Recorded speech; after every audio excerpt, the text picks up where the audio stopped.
Hello friends, मैं सिद्धांत आज आपके लिए एक नया वीडियो लेके आया हूँ कि हम लॉकडाउन के टाइम पे या अगर वैसे भी कहें कि हमारी गाड़ियों का यूज़ थोड़ा कम हो रहा है इस टाइम पे। हम यूजुअली पहले जैसे होता था लोग इवनिंग में अपना कार लेके कहीं ना कहीं मॉल या कहीं जाते थे।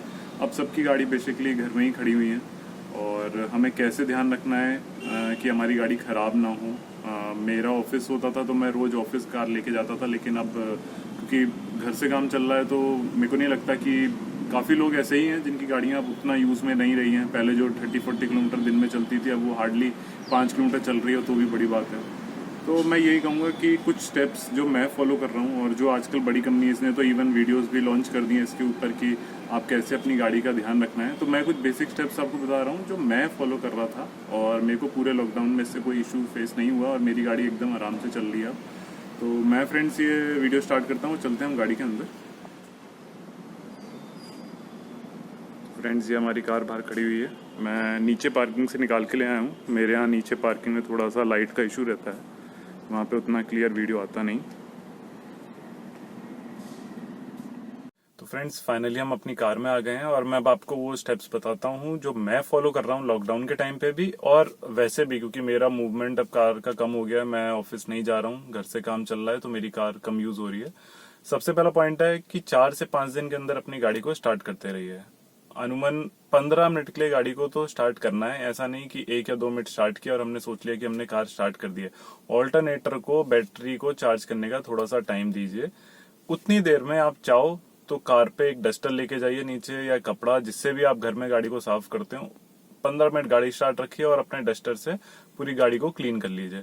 डेफिनेटली 5 दिन या 6 दिन से गाड़ी खड़ी होगी तो उस पर थोड़ी सी धूल मिट्टी जम रही होगी, आप उसको साफ कर दीजिए ताकि आपकी गाड़ी हमेशा थोड़ा साफ कंडीशन में रहे। फ्रेंड्स हमारा सेकंड पॉइंट भी हमारी बैटरी से रिगार्डिंग ही है। किसी ने अगर कोई एम्पलीफायर, बेस ट्यूब या फिर कोई स्क्रीन या लाइट या क्लॉक डायरेक्टली, मतलब जो आफ्टर मार्केट का काम होता है वो मोस्टली ऐसी चीजों को डायरेक्ट कनेक्शन बैटरी के साथ कर देते हैं। हमें लगता है कि उसने बहुत अच्छे से बैटरी से ज्वाइन किया, लेकिन जब आपकी गाड़ी खड़ी है तो भी वो आपकी थोड़ी सी बैटरी कंजम्पशन करती रहती है।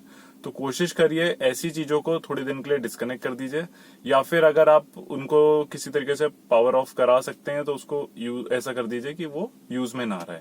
तो इससे क्या होगा कि हमारी जो खड़े खड़े गाड़ी में ड्रेनेज होगी बैटरी की वो स्टॉप हो जाएगी। फ्रेंड्स हमारा तीसरा पॉइंट यही है कि जब आप अपनी गाड़ी को स्टार्ट कर रखा है, एक बारी अपना इंजन खोल के देख लीजिए कि बाई चांस कोई ऐसा चूहा तो नहीं है जो आपकी गाड़ी में घुसा हो, कोई ऐसा मेजर वायर आपको दिख रहा हो जो बीच में से टूट गया हो, या कोई जॉइंट्स आपको लग रहा हो कि सही नहीं हो। एक रफ, मतलब अनुमान, हम इतने बड़े मैकेनिक तो है नहीं कि हम सब चीजें देख पाए, बट एक नजर मारने में कोई दिक्कत नहीं है। आप एक बार गाड़ी का इंजन खोलिए, एक नजर मारिए, देख लीजिए अंदर सब फिट एंड फाइन है। और चूहों से मैं एक बात और याद आती है। जैसे होता क्या है कि अभी हम कुछ खाने पीने का सामान लेके जाते हैं गाड़ी में, हमने चिप्स खाए, बिस्किट खाए, नीचे गिर गया कुछ चीज हमसे। हम गेहूं लेके जा रहे हैं, कहीं आटा लेके आए, उसके कुछ दाने नीचे गिर गए। इन चीजों से चूहे अट्रैक्ट होते हैं और वो कहीं ना कहीं, बहुत छोटा सा होता है चूहा तो वो कहीं से जगह बना लेगा अपना अंदर आने का। और दिक्कत आपको तब पता लगेगी जब वो आपकी कार की या तो सीट या फिर कोई वायर या फिर कुछ इंपॉर्टेंट पार्ट वो खराब करा देगा। तो बेटर है कि अपनी गाड़ी में ऐसे पॉइंट्स न आने दीजिए। खाने पीने की चीजों को बाहर रखिए। फ्रेंड्स उसके बाद फोर्थ पॉइंट हमारा यह है कि हमें ध्यान रखना है कि हमारे जो हैंड ब्रेक है, हम लॉन्ग टाइम तक अपनी हैंड ब्रेक को खींच के ना रखें। अगर आपकी गाड़ी एक प्लेन सरफेस पे खड़ी है तो सिर्फ गियर में गाड़ी डाल के छोड़ दें, दैट इज सफिशिएंट।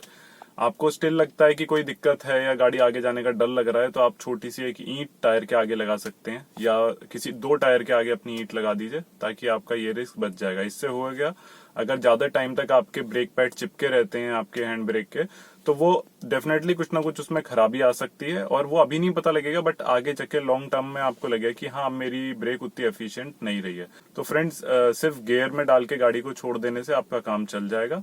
हाँ, ये हो सकता है कि आपकी कार लंबे टाइम तक खड़ी होती है तो आपको फ्लैट टायर का इशू आता है, जो मैं एक वीडियो में आपको अभी दिखाऊंगा नीचे कि कैसे उसको आप मेंटेन करके रखिए। फ्रेंड्स हमारा जो अगला पॉइंट है वो टायर से ही रिगार्डिंग है। उसमें हमें बस इतना ध्यान रखना है कि हमेशा हमारा टायर का प्रेशर मॉनिटर होता रहे। आजकल गाड़ियों में तो वैसे ये फीचर भी आ गया, बट मेरी कार में नहीं है, तो मैं जब भी बाहर जाता हूँ और मैं चेक करा लेता हूँ। और मैं यूजुअली अगर मेरे को लगता है कि थोड़ा लंबे टाइम तक खड़ी है तो मैं 33 की जगह 34 प्रेशर उसमें पॉइंट कर देता हूँ। तो फ्रेंड्स ये तो हो गया हमारा टायर से रिगार्डिंग हमारे सारी डिटेल्स। इसके बाद हमें हमेशा ध्यान रखना है, कंपनी कहती है कभी एम्प्टी टैंक नहीं रखना चाहिए आपको अपना पेट्रोल या डीजल का, बट मैं ये कह रहा हूँ कि आप उसको कम से कम हाफ भर के रखिए, क्योंकि जो वो रस्टिंग का इशू बताते हैं वैसे भी डीजल इंजन के साथ अगर आपकी हाफ टैंक रहेगी तो आपको कुछ ना कुछ इश्यूज हो सकते हैं आपके इंजेक्टर पे। तो कोशिश करिए कि आप हमेशा अपनी कार में हाफ टैंक से ऊपर रखिए। डीजल आपका है, आपकी कार है, आप ही यूज करोगे, तो अगर वो आधा भरा रहा है तो उसमें क्या दिक्कत है, उसको एंड तक मत लाइए, कोशिश करिए हमेशा डीजल रहे। और वैसे भी लॉकडाउन है, आपको कभी अगर कहीं जाना पड़ता है इमरजेंसी में तो ऐसा नहीं हो कि अब आपकी गाड़ी में डीजल नहीं है।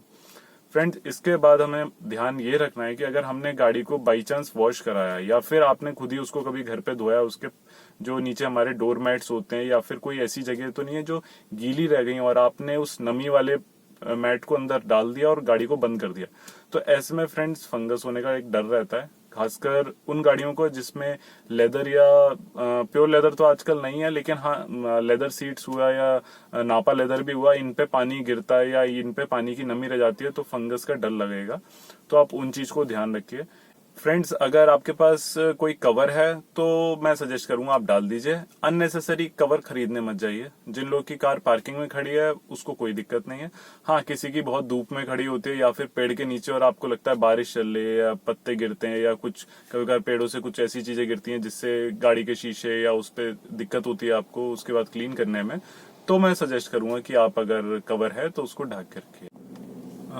फ्रेंड्स एक पॉइंट मेरा ये भी है कि आपको अपनी गाड़ी के सारे दरवाजों को रेगुलर खोलना है जब भी आप गाड़ी स्टार्ट करने जाते हैं, क्योंकि सारे दरवाजों पे एक रबड़ लगी होती है। ज्यादा टाइम तक बंद रहने की और गर्मी भी पड़ रही है तो रबर्स का चिपकना हो सकता है, मतलब अगर चिपक जाएगा तो आपको एक इश्यू होगा। तो बेटर है जब भी कार नीचे जाते हैं तो सिर्फ ऐसा नहीं है कि ड्राइवर साइड को यूज किया, ड्राइवर वाले गेट से एंटर किए, गाड़ी स्टार्ट की और उतर के चले गए। एक बारी चारों दरवाजों को, डिग्गी को खोल के देख लीजिए, डिग्गी में मैट के नीचे देख लीजिए कि कहीं वहां पे कोई फंगस तो नहीं आ रही है या ऐसा तो नहीं कुछ गीला पड़ा हुआ है, कोई पानी की बोतल पड़ी है जिससे लीकेज हुआ हो या कुछ भी ऐसी चीज हो तो उसको तुरंत ही हटा दीजिए। चलते हैं हम अपने बोनेट की ओर, मैं आपको एक इंजन दिखा देता हूँ। इकोस्पोर्ट का इंजन का बोनेट काफ़ी हैवी है और सिंगल हैंड से थोड़ा सा रिस्क रहता है, इसलिए मैंने थोड़ा सा साइड में करके उसको खोला अभी। और फ्रेंड्स ये हमारी कार का इंजन है, हमें बेसिकली बस ये ध्यान रखना है कि हमारी कार थोड़ी नीट एंड क्लीन रहे, जब भी खड़ा करें उसको तो थोड़ा साफ करके खड़ी करें। और सेकंड आपको बस इतना ध्यान रखना है कि कभी मे बी 15-20 डेज में एक बारी खोल के इसको ऐसे देख लीजिए कि इसमें कोई एक मेजर ब्रेकेज तो नहीं है, कोई ऐसा वायर हो जो कट हो गया हो किसी भी रीज़न से, मे बी कोई चूहे की वजह से या किसी भी और रीज़न से, तो बस इतना ध्यान रखिए। और वो फ्रेंड्स जिनको लगता है कि लॉन्ग टाइम तक उनकी कार यूज़ में नहीं है और खासकर जिनने उसमें एम्पलीफायर या कुछ भी लगा रखा है बैटरी में, उनको सजेस्ट करूंगा कि वो अपनी बैटरी का एक टर्मिनल निकाल दें। उसके लिए मैं आपको बता दूंगा कि आपको कौन सा टर्मिनल निकालना ज़्यादा बेटर है, मैं वो इसमें डिस्क्रिप्शन में डाल दूंगा। बेसिकली बस यही कि हमें अपनी कार को एक बारी अंदर से पूरा ऑब्जर्व कर लेना है कि सब कुछ सही है। फेस हुआ है कि ज़्यादा टाइम तक खड़े रहने पे यहाँ पे नीचे की तरफ यहाँ पे फ्लैट टायर का इशू हो जाता है, क्योंकि गाड़ी बहुत टाइम तक एक इसी वेट के साथ अपना टायर नीचे दबा हुआ है। तो इसको कोशिश करिए कि जब भी आप ऐसे आते हैं, मान लीजिए ज़्यादा जगह नहीं है, 2-4 कदम ही आगे पीछे कर दीजिए। अब जैसे मैं आपको दिखाऊं कि मेरे यहाँ पे जगह है, मैं पार्किंग में थोड़ी बहुत आगे पीछे कर सकता हूँ, तो मैं इसको चला देता हूँ ताकि ये जो फ्लैट होने का टायर का डर होता है वो आपको इशू ना हो। तो फ्रेंड्स ये थे कोई बहुत छोटे छोटे से 5-6 स्टेप्स मैंने आपको बताया है, चाहे वो टायर के रिगार्डिंग हो, चाहे वो बैटरी के, चाहे वो आपके इंजन से रिगार्डिंग, चाहे वो चूहे के रिगार्डिंग। ये सारे आप अगर करेंगे तो डेफिनेटली आपकी गाड़ी में कोई दिक्कत नहीं आएगी। इसके बाद भी अगर फ्रेंड किसी की गाड़ी में ऐसा होता है कि वीडियो देखने से पहले किसी को ये इशू हो गया है और वो काफी टाइम बाद आता है, तो मैं कहूंगा कि पूरी बैटरी चेंज कराने से पहले 100-150 रुपए में गाड़ी की बैटरी चार्ज हो जाती है। एक बार बैटरी पूरे दिन चार्ज करा लीजिए और फिर अगर रेगुलर इन स्टेप्स को फॉलो करेंगे तो डेफिनेटली फ्रेंड्स आपकी गाड़ी का अल्टरनेटर उसको वापस आपको पावर में ले आएगा और उसकी एक बैटरी की एक लाइफ वापस आ जाएगी। तो फ्रेंड्स ये था मेरा एक छोटा सा व्लॉग, तो आप इसको एंजॉय करिए और अगर कोई कमेंट्स होते हैं या कुछ और स्टेप्स ऐसे हैं जो आप अपनी कार के साथ कर रहे हैं तो डेफिनेटली मुझे भी शेयर करिएगा। Thank you.